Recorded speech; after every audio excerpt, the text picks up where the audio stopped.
Hi viewers, welcome to Jayalakshmi kitchen. இன்றைக்கி நம்ம கிச்சனில் ரொம்ப சாதாரண லன்ச் மெனு தான். நேற்றுக்கு வெறும் வெஜ் ரைஸ் பண்ணியிருக்கோம், வெஜ் புலாவ். ஸோ அதனால் இன்றைக்கி கொஞ்சம் எலாபரேட்டாக இருக்கட்டுமேட்டு சாம்பார் அண்ட் கீரை மசியல் பண்ணியிருக்கு. வாங்க என்ன ரெசிபின்றதை பார்க்கலாம், என்ன சமையல் பார்க்கலாம். சுட சுட சாதம் இன்றைக்கி அடுப்பில் வச்சு தான் வடிச்சிருக்கு. அதுக்கப்புறமா பூசணிக்காய் போட்டு பொடி போட்ட சாம்பார். இன்றைக்கி வறுத்து எதுவும் அரைச்சி விடலை. ஸோ பொடி போட்ட சாம்பார்,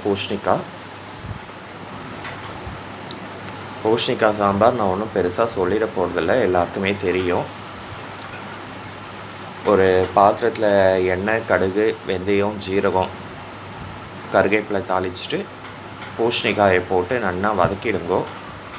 பச்சை மிளகா போட்டால் டேஸ்ட் நல்லாயிருக்கும். ஆனால் இன்றைக்கி என்கிட்ட பச்சை மிளகா இல்லாதனால நான் வெறும் சாம்பார் பொடி தான் போட்டிருக்கேன். பூசணிக்காய் நல்லா வதக்கிட்டு அதுக்கப்புறமா மஞ்சப்பொடி, உங்களுக்கு வேணுன்ற நீங்கள் எவ்வளோ காரம் சாப்பிடுவீங்களோ அதுக்கேற்ற மாதிரி சாம்பார் பொடி, அதுக்கப்புறமா ஒரு நெல்லிக்காய் அளவு புளிஜலம் விட்டு நல்லா கொதிக்கட்டும். அந்த புளிஜல ஸ்மெல் போனதுமே இந்த கரண்டியால் ஒரு 2 கரண்டி பருப்பு, நல்லா வேக வச்ச பருப்பை விட்டு, உங்களுக்கு சாம்பார் எந்த அளவுக்கு வேணுமோ அந்த அளவுக்கு விளாவிட்டு நல்லா கொதி வந்ததும்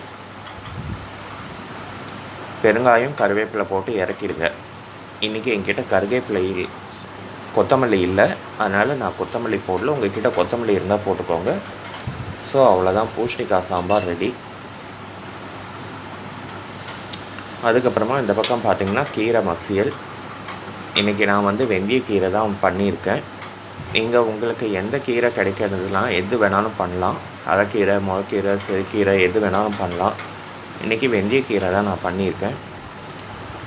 இது கீரை மசியல்னும் சொல்லலாம், கூட்டுன்னு சொல்லலாம், கறின்னு சொல்லலாம். கொஞ்சம் இதுவாக பண்ணியிருக்கேன் நான், கெட்டியாக. மசியல்னால் கொஞ்சம் தளர இருக்கணும். இது கொஞ்சம் கெட்டியாக தான் நான் பண்ணியிருக்கேன். ஏன்னா சாதத்தோடு தொட்டுண்டு சாப்பிட்றதுக்கு, சாம்பார், மோர் எல்லாத்துக்கும் தொட்டுன்னு சாப்பிட்றதுக்கு ஈஸியாக இருக்கும்ன்ட்டு. ஸோ தேங்காய் எண்ணெய் விட்டுட்டு கடுகு, உளுத்தம்பருப்பு, ஜீரகம் தாளிச்சிட்டு கீரையை போட்டுருங்க. நான் இன்றைக்கி இதுக்கு தக்காளி போட்டிருக்கேன். நீங்கள் தக்காளி வேண்டான்னா விட்டுருங்க. காரத்துக்கு 2 வரமிளகா, 2 பச்சை மிளகா தான் நான் போட்டிருக்கேன். உங்களுக்கு பச்சை மிளகா காரம் பத்தாதுனாக்கா கூட இந்த சாம்பார் பொடி போட்டுக்கோங்க. கீரை போட்டு கீரை மேலேயே ஒரு துளி சர்க்கரை போட்டிங்கனாக்க அந்த கீரையோட கலர் மாறாமல் இருக்கும். ஸோ நல்லா மூடி வச்சு கிளறி விட்டுருங்க. நல்லா அது சுருண்டு வரும்போது உங்களுக்கு வேணுன்ற அளவு உப்பு போட்டுட்டு, நான் இன்றைக்கி இந்த கரண்டியால் ஒரு கரண்டி பருப்பு நான் விட்டுருக்கேன்.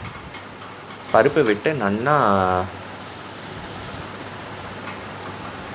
சுண்டினதும் இறக்கிட்டேன். உங்களுக்கு கொஞ்சம் தளர வேணும்னா நீங்கள் இது பண்ணிக்கோங்க. நான் இன்றைக்கி தேங்காய், பச்சை மிளகா, ஜீரகம் அரைக்கலை. நீங்கள் அரைச்சி போடுறீங்கன்னா கூட போட்டுக்கலாம், தப்பு இல்லை. ஸோ அதனால் நான் இன்றைக்கி சிம்பிளாக தேங்காய் இல்லாமல் தான் நான் பண்ணியிருக்கேன். இந்த மாதிரி ட்ரை பண்ணலைன்னா ட்ரை பண்ணி பாருங்கள், நல்லாயிருக்கும். அதுக்கப்புறமா மோர், இஞ்சி புளி ஊறுகாய். இன்றைக்கி இவ்வளோ தான் நம்ம மாட்டில் லன்ச்சு. ரொம்ப சிம்பிளாக தான் பண்ணியிருக்கு.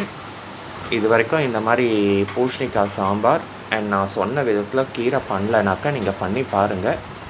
ரெண்டுத்துக்கும் காம்பினேஷன் நல்லாவே இருக்கும். கீரை எல்லாத்துக்குமே உங்களுக்கு ஒத்து போகும். சாம்பார், ரசம், வெத்த குழம்பு, மோர் சாதம் எல்லாத்துக்குமே உங்களுக்கு ஒத்து போகும். இது வரைக்கும் இந்த லன்ச் மெனு நீங்கள் ட்ரை பண்ணலைன்னா ட்ரை பண்ணி பார்த்துட்டு உங்கள் வேல்யூபிள் கமெண்ட்ஸ் அண்ட் ஃபீட்பேக் சொல்லுங்கள். இது வரைக்கும் நம்ம கிச்சனை சப்ஸ்கிரைப் பண்ணலைன்னா இதுக்கப்புறம் சப்ஸ்கிரைப் பண்ணி பெல் பட்டன் ஐக்கான் ப்ரெஸ் பண்ணுங்கள். நாளைக்கு இன்னொரு லன்ச் மெனுவோடு உங்களை மீட் பண்ணுறேன். தேங்க்யூ.